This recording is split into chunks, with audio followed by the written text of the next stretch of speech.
തുമ്പി ഇടത്തോട്ടും വലത്തോട്ടുമുള്ള ഗണപതി ഉണ്ട്. വലത്തോട്ടുള്ള ഗണപതിക്കാണ് നിത്യം പൂജ വേണം. ഇടത്തോട്ടുള്ള ഗണപതിക്ക് അങ്ങനെ പ്രശ്നമൊന്നുമില്ല. അതുകൊണ്ടാണ് ഇടംപേരി ഗണപതിയെ വീട്ടിൽ വയ്ക്കാൻ പറയുന്നത്. അങ്ങനെയുണ്ടല്ലേ. അപ്പം ഈ കൃഷ്ണ വിഗ്രഹമല്ല ബിംബം, അത് വെക്കുന്നോണ്ട് കുഴപ്പമുണ്ടോ? പൂജാമുറി, വീട്ടില് പൂജാമുറി ഉള്ളപ്പോൾ നമ്മൾ ശ്രദ്ധിക്കേണ്ട കാര്യങ്ങൾ എന്തൊക്കെയാണ്? ശരിക്കും പൂജാമുറി ഇനിയൊരു തലമുറയ്ക്ക് വേണോ എന്നാണ് എൻ്റെ ചോദ്യം. ശരിയാ. കാരണം ഇനി വരുന്നൊരു തലമുറയ്ക്ക് ഒരു പാട്ടുണ്ടല്ലോ, ഇവിടെ വാസം യോഗ്യമാണ്. കാരണം നമ്മുടെ കുട്ടികളാരും ഇനിയുള്ള കാലത്ത് ഇതൊക്കെ ആരാധിക്കുകയോ ആചരിക്കുകയോ ചെയ്യാൻ ബുദ്ധിമുട്ടാണ്. അതുകൊണ്ട് പൂജാമുറി കഴിവതും വീടുകളിൽ നിന്ന് മനുഷ്യാലയം മനുഷ്യനും ക്ഷേത്രം പൂജയ്ക്കും മറ്റു കാര്യങ്ങൾക്കായിട്ടാണ് എൻ്റെ ഗുരുനാഥൻ പറഞ്ഞ് ഞങ്ങളെല്ലാവർക്കും പറഞ്ഞു കൊടുക്കണം.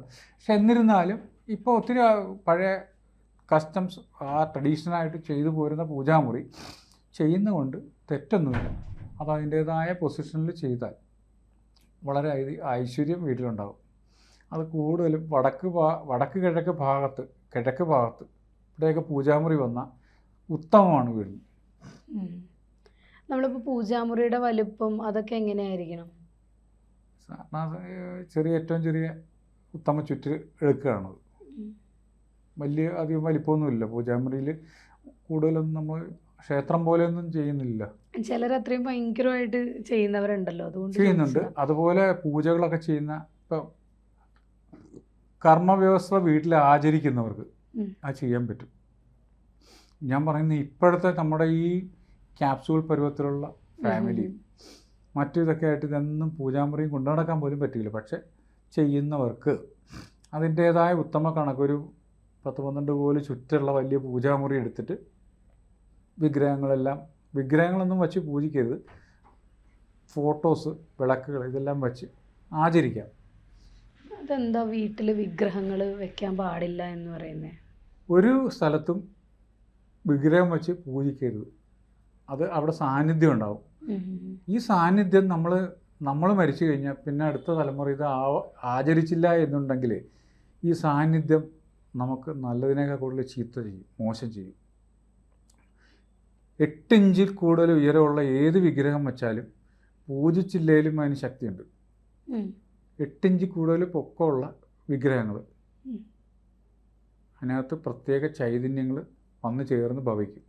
അപ്പം അതുകൊണ്ട് അങ്ങനെയുള്ള സാധനങ്ങൾ ഇപ്പം നമ്മളത് അതിൽ നിന്നുള്ള ചൈതന്യം മാറ്റി ഏതെങ്കിലും ക്ഷേത്രത്തിൽ കൊടുക്കുക, ഇതൊക്കെ ചെയ്യണം. വീട്ടിൽ വയ്ക്കുകയാണെന്നുണ്ടെങ്കിൽ അത് അതിൻ്റേതായ രീതിയിൽ പൂജകളെല്ലാം കൊടുത്ത്, പ്രത്യേകിച്ച് ഗണപതിയൊക്കെ ആണെങ്കിൽ ഗണപതി നല്ലത് തരും. ഗണപതിക്ക് എന്നും കദളിപ്പഴവും പൂജയൊക്കെ കൊടുക്കാൻ നമ്മളെ കൊണ്ട് പറ്റില്ല. ഇടംപേരി ഗണപതി തുമ്പി ഇടത്തോട്ടും വലത്തോട്ടുമുള്ള ഗണപതി ഉണ്ട്. വലത്തോട്ടുള്ള ഗണപതിക്കാണ് നിത്യം പൂജ വേണം. ഇടത്തോട്ടുള്ള ഗണപതിക്ക് അങ്ങനെ പ്രശ്നമൊന്നുമില്ല. അതുകൊണ്ടാണ് ഇടംപേരി ഗണപതിയെ വീട്ടിൽ വയ്ക്കാൻ പറയണത്. ഓഹോ, അങ്ങനെയുണ്ടല്ലേ. അപ്പം ഈ കൃഷ്ണ വിഗ്രഹമല്ല ബിംബം, അത് വെക്കുന്നോണ്ട് കുഴപ്പമുണ്ടോ? ഒരുമാതിരിപ്പെട്ട എല്ലാവരുടെ വീട്ടിലും കൃഷ്ണനുണ്ടാവും. ഒരുമാതിരിപ്പെട്ട എല്ലാ അമ്പലങ്ങളുടെ ആൽത്തറയിലും ഇഷ്ടംപോലെ കൃഷ്ണന്റെ ഫോട്ടോ ചെന്ന് നോക്കി കാണാൻ പറ്റും. പല വീടുകളിലും ദോഷം വരുമ്പോൾ ഇതെല്ലാം കൊണ്ടൊന്ന് ഒഴിവാക്കാൻ വേണ്ടി അമ്പലം ഇതിൻ്റെ ഒഴുക്കുള്ള സ്ഥലത്തുകൊണ്ട് വേണം കളയാൻ. ഇത് നമ്മൾ വീട്ടിൽ കൊണ്ടുവച്ച് യഥാവിധി ആചരിക്കാത്ത കൊണ്ടാണ് ആ ദോഷങ്ങൾ തന്നെ. ആചരിച്ചാൽ പ്രശ്നമില്ല.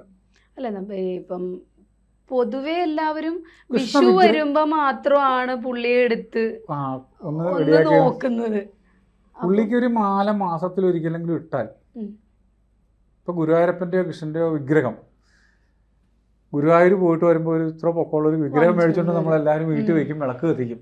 ഇപ്പോൾ നമ്മൾ ഈ കാലഘട്ടത്തിൽ കാണാവുന്നൊരു പ്രശ്നമാണ്. ഗുരുവായൂർ പോയിട്ട് വരുമ്പോൾ എല്ലാവരും ഈ പൊക്കമുള്ള കൃഷ്ണൻ്റെ വിഗ്രഹവും മഹാവിഷ്ണുവിൻ്റെ വിഗ്രഹമൊക്കെ മേടിച്ചുകൊണ്ട് വീട്ടിൽ വയ്ക്കും.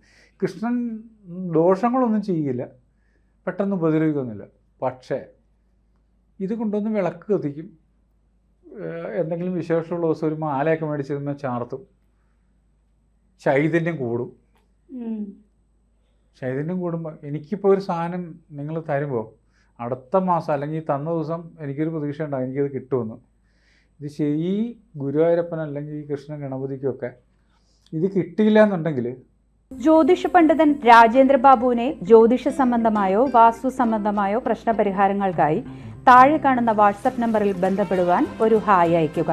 ശ്രീ രാജേന്ദ്ര ബാബുവിനെ ABC ജ്യോതിഷത്തിലൂടെ നേരിട്ട് ബന്ധപ്പെടുത്തുന്നതായിരിക്കും. സമ്പൂർണ്ണ ജാതകം സാധാരണ ജാതകമല്ല, സമ്പൂർണ്ണ ജാതകം 75 പേജുകൾ അടങ്ങുന്ന സമ്പൂർണ്ണ ജാതകം 250 രൂപയ്ക്ക് ഇനി നിങ്ങളുടെ കൈകളിലേക്ക്.